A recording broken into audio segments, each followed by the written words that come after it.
Alors qu'elle s'était fixé un délai de 3 ans pour remporter le Tour de France, Pauline Ferrand-Prévot a réussi cet exploit en seulement une saison, dépassant ainsi toutes les attentes et confirmant son incroyable talent au plus haut niveau.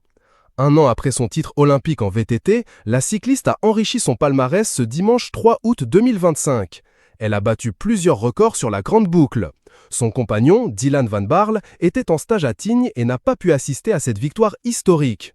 Toutefois, il n'a pas caché sa fierté lors d'une interview accordée à la chaîne NOS. Pauline Ferrand-Prévot et son compagnon, Dylan van Baarle. Pauline Ferrand-Prévot reste humble et proche de l'essentiel, comme en témoigne une charmante story Instagram postée ce lundi 4 août.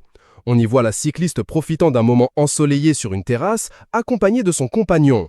En légende, elle écrit « Retour à l'essentiel, my favorite person, Dylan van Baarle, and a good matcha ». Cette simplicité n'a rien d'étonnant quand on sait que Pauline partage sa vie avec Dylan van Baarle depuis 3 ans. Très soudés, ils se soutiennent mutuellement au quotidien. Le cycliste néerlandais, également vainqueur de Paris-Roubaix, avait confié en avril aux Parisiens toute son admiration pour sa compagne, la décrivant comme tactiquement l'une des meilleures et affirmant qu'il croyait en sa capacité à relever tous les défis. De son côté, Pauline avait qualifié Dylan de grande motivation, une source d'inspiration, soulignant l'importance de ce soutien dans sa carrière. Elle a tout gagné dans le cyclisme, mais ce tour, c'était son rêve, a confié Dylan van Baarle aux Parisiens. Malgré la distance qui le séparait de Pauline, il a suivi la course depuis son chalet, entouré de toute l'équipe. Nous regardions depuis le chalet avec toute l'équipe, je ne criais pas vraiment devant la télévision, mais j'avais un grand sourire.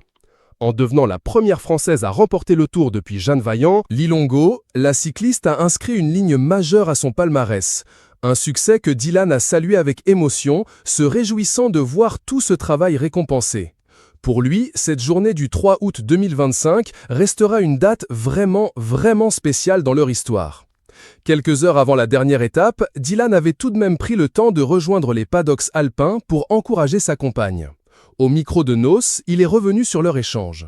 On a juste parlé de choses du quotidien et un peu de l'étape. J'avais le sentiment que ce serait une étape très importante pour le classement général. Et oui, ça s'est